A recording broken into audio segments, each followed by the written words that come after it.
All right, we all know that keeping hydrated is important in this dangerous heat, especially if you're going to be outside. Spending too much time outdoors makes you lose water, and you will also sweat out electrolytes. They help the body function normally.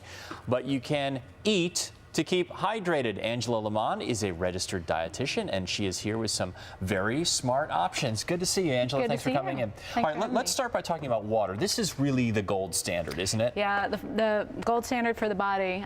The problem is that whenever you sweat, you also lose other important things like electrolytes, sodium, magnesium, potassium, and calcium.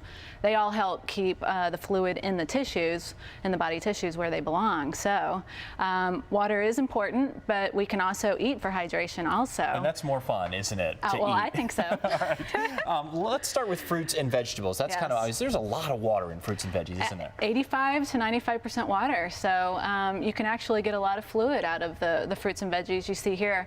The ones that I have here are actually on the higher end. Really? What are our best bets? Yeah, so over on your left side, we've got spinach, which is also is high in water, but it's also high in calcium, and it has a bunch of magnesium in it. So it's got, I consider it kind of like a superfood. But you also have in that salad, you also have the strawberries that is high in potassium.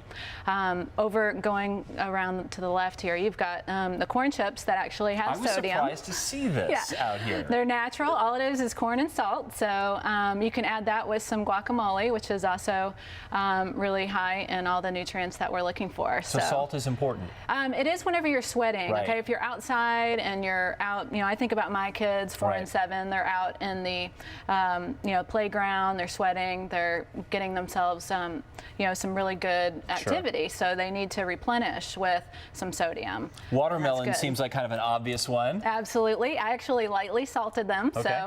So that is high water content with also a little bit of sodium to replenish back into the body. And cherries actually are one of the higher things, fruits and potassium. So I included the sweet cherries, and they're in season right now. You can see them at most of your local grocers. What about stuff like nuts and grains? Are those important? Absolutely. Any kind of nuts, especially if they're lightly salted, almonds and also peanuts. They're high in magnesium, and also the almonds are high and are a decent size of calcium. And does dairy play any role in this at all? Yeah, dairy actually has everything. Really? So yeah, it might not be the first thing you think of is actually down in a glass of milk whenever you're hot, but we can do like a fruit smoothie. So today I brought a wonderful, one of my favorite fruit smoothies.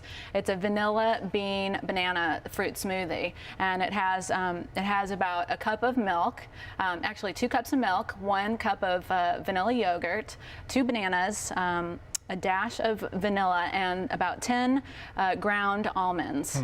And you just throw some ice in it and mix it up in a blender, and you've got a great treat. I topped it off with a little bit of raspberry and a mint leaf just to make it pretty. And these glasses are really good for also the young kids to make it fun to eat. I mean, it's all about the packaging with the kids. So the straws to make it a lot of fun. What else? What other suggestions do you have for us? I mean, this is such brutal heat we're dealing with. Yeah, so what I would definitely recommend is if you've been sick, if you've lost fluids, through a sickness, if you got a stomach virus, I would say wait about 24 hours to even go outside. The temperatures have been in the 100 degrees, and so it doesn't take long for your body to start sweating. Kids, especially younger kids, have a tendency to lose fluids and get dehydrated faster than adults, so you need to keep an eye on them. Actually getting water and fluids and electrolytes on board before even going out is also a really great thing. That's what I was just going to say. You want to stay ahead of this, right? Absolutely. You don't want to wait until you start feeling dehydrated. No, once you start feeling actually thirsty, they say that you're already starting to get dehydrated.